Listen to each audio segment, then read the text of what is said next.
Back out of the way. Thank you for having me here. It's good to see some right-thinking Americans. And tomorrow I head back to Washington, D.C. To represent you. I have had a lot of good things happen to me in my life, thanks to the good Lord and a straight, hard, Bible-thumping grandmother that kept me in the right way. But one of the best things that has ever happened to me is the ability to be your advocate in Washington, D.C. about the principles we all believe in. And I thank you for allowing me to be that advocate. You are here because months ago, you were watching what was taking place in Washington, and you were concerned about how Congress, Washington, was listening or not listening to you. You saw things take place in the Capitol, and you didn't care much about what was taking place. You tried to make your voices heard, and apparently did not seem to be getting through. Something in the Potomac River water didn't allow people to get the message from people like you, not just here in Texas, but throughout the country. Just like you. Same values. They talk a little different, a little funnier maybe, but so this movement called the Tea Party movement, which was a movement based upon history. It was based upon ancestors that we have that were irritated with the British because the British king was not listening to the people in the colonies.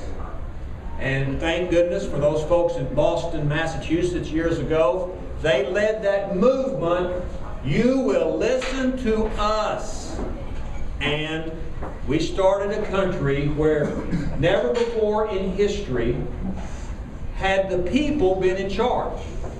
Always before. Every country that ever existed, it was a dictator, it was a king, but it was always the government that was in charge of the people. But our ancestors decided, not correct. And based upon biblical principles, in my opinion, they founded a country where the government wasn't supreme, but the people were supreme over the government. And that one thing makes us different than any country that's ever existed. That the people are in charge of the government, and the good Lord continues to shed His grace on us. We will continue to be the greatest country that's ever existed. But for some reason, government was getting out of tune, out of sync, and not responsive. And people like you all over the country, once again, like our ancestors in Boston, had said, we've got enough. You will listen to us. And that started this wonderful, patriotic, loyal American movement of the Tea Party movement. Right here in Kingwood, we have, of course, the Kingwood Tea Party. All of you are involved in that, but two people primarily are leading the way, Robin and Jim. Jim's here somewhere, I assume. Jim's in Austin tonight. Oh, he's in Austin. Well, Robin, you come up here. And in recognition of the work that the Tea Party group, get over here, look closer. This is for you.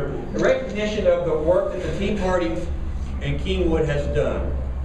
On Election Day, this last year, this flag, this American flag, this victory flag was flown over the United States Capitol in honor of the Kingwood Tea Party.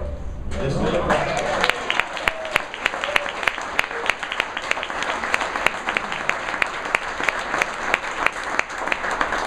This is the official certificate saying that it was flown over the United States Capitol in your honor. That is a victory flag, but I also would suggest that it is a battle flag, because the battle for liberty has never ended and cannot end.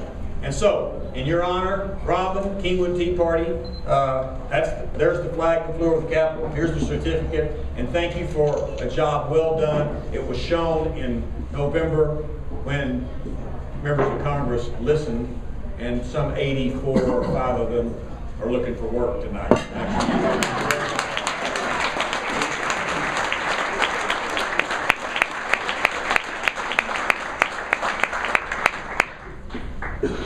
Those of you who know me quite well know I can talk forever. I won't do that. I have 2 people here to make sure I don't. Right here, Janet is with my staff. Kim over here is with my staff. They do a lot of the work. I have a wonderful staff in Kingwood, Beaumont, and in Washington, D.C., and we'll talk about that a little bit more later. But I want to kind of sum up some things. Tomorrow we go back into session. People in the United States made a statement in November. They made a statement. Some people still do not get it. Some people in the media don't get the statement that was made. And the statement, I think, was very clear. You will listen. People in Washington will listen to the people who sent you there. If you don't listen, you won't go. You will stay home or you will do something else. And now we have an obligation to now not be the loyal opposition, conservatives, I use that term as opposed to Republican, but to be leaders. The first order of business last week was Congress decided to cut its budget for congressional offices. Our office, each of us have a budget. We cut it 5%. That's a symbol, but it's also a start of how we need to cut throughout government. But we need to start with the congressional offices as well. The next order of business will be sometime probably now next week, not this week. We will vote on repealing Obamacare. The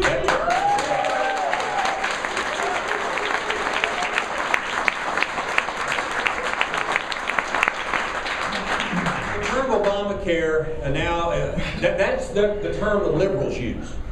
So I use that term not because of the president, but that's the term they use for the nationalized health care legislation. There's been some criticism, we're not supposed to use that term anymore. That's what they call it, that's what it is. We want to repeal that, and it'll be repealed in the House, probably along party lines. There may or may not be some Democrats to side with us on this vote. What they do in the Senate, I don't know. That's their problem. It's also your concern to see what they do in the Senate.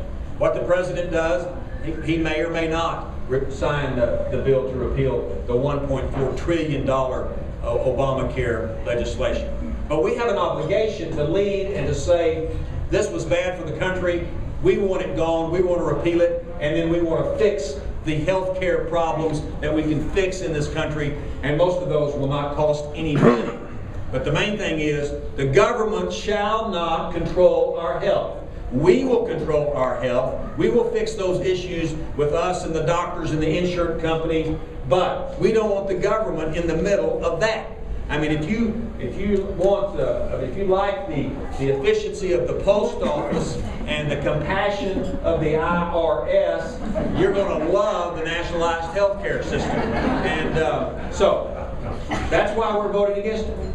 Second thing that we will eventually do, and I've introduced this legislation, others have done so too, is that no taxpayer money will go to implement any portion of the national health care legislation.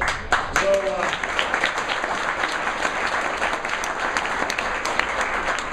our wise ancestors decided and made sure that appropriations bills, money bills, start in the House of Representatives. They don't start in the Senate. They start in the House because we are elected. You cannot be in Congress unless you're elected.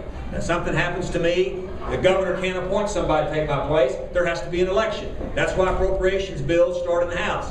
We will defund that bill. We will not allow there to be funding, your money, go to implement that. That's one way to make it ineffective and so that it does not operate and become the burden that we all have. Those are two things that are occurring. In the big scheme of things, spending is out of control, taxes are out of control, and borrowing is out of control. 42 cents of every dollar your government spends, 42 cents is borrowed money, mainly from the Chinese, our great friends and allies, the Chinese, you know. That's got to stop. That's got to stop. How do we stop it? We stop it with the spending. And I believe in massive spending cuts. Not just a little here, a little there.